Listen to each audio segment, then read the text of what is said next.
خالد حمید صاحب کینیڈا سے پوچھتے ہیں، مولانا صاحب مجھے یہ بتائیے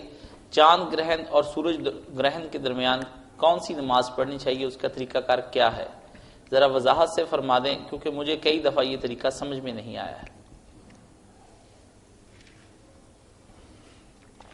الحمدللہ،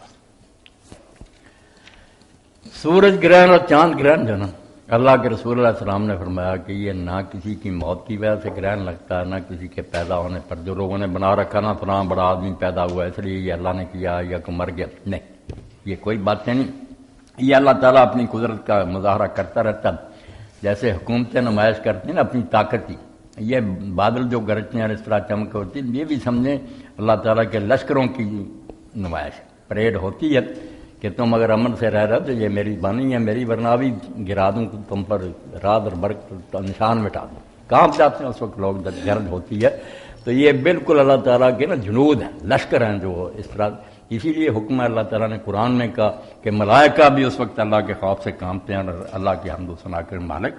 تیری طاقتیں بہت زیادہ، اس پر حضور نے کہا کہ یہ اللہ تعالیٰ کی قدرت کے مظاہر ہیں،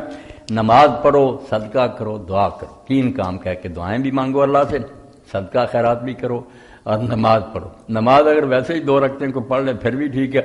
اور نماز پڑھے اور ان میں پھر وہ نہ قنوت بھی پڑھے تو اچھی بات ہے، 2 رکعتیں پڑھے مگر ان میں دعائیں مانگتا رہے ہاتھ اٹھا کر۔ تو رکوع مولانا اس میں کتنے کیے جائیں گے؟ بہتر تو ہے کہ